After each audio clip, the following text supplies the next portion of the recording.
vezi despre chestia asta, fraților, așa cum sunt, am pensie de 5 milioane și am 2 amenzi de câte 2000 de lei. Eu cum plătesc?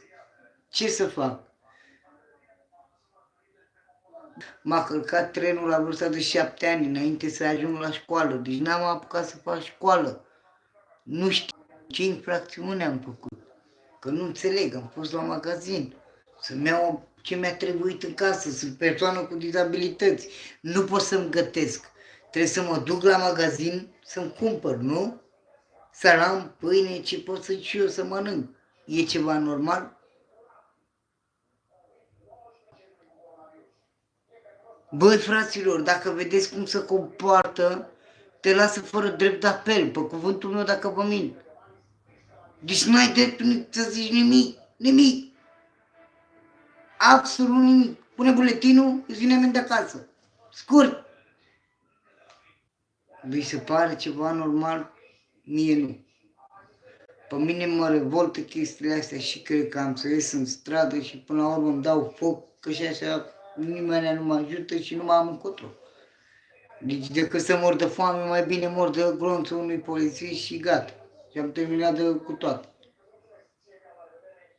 Eu așa cred, frate, nu știu, n-am ce să mai fac. Eu cânt cu acordeonul, eu nu am job, eu nu am nimic. Nu mai pot nici cu ăla să mai merg. Eu cum îmi câștig existența? Am 5 milioane pe lună, am de plătit la lumină vreo 4 milioane. De ce nu mă ajută nimeni? Ajutați pe vagabonde, pe bulpița și pe oameni de tot râsul.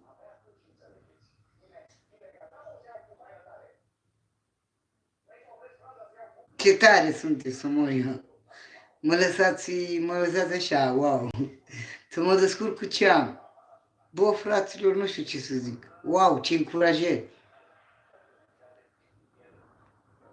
Am sunat azi la primărie, mi-a blocat telefonul să mă arăt familia.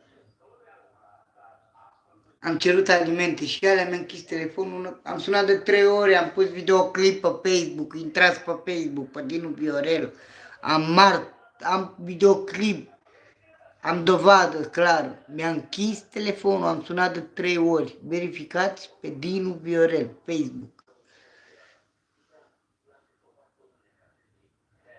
De ce?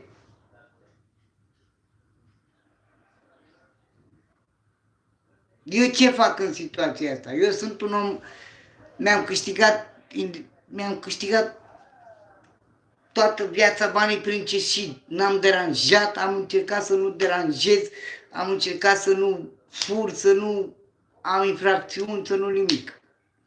Mi-am câștigat banii din mâna publicului, toată viața mea. Tata meu e mort, nu am pensie de urmași. Pentru că zice că dacă am pensie de handicap, nu mai am de altă pensie. Eu ce fac în situație? Nu pot să zic, dacă se termină virusul ăsta, am să am bani. Banii mei cu munca mea personală, când la acordeon pe stradă. Fac suficienți bani. Muncesc, cânt la acordeon. Care crede că nu fac bine, să facă o declarație împotriva mea. Care crede că e o infracțiune.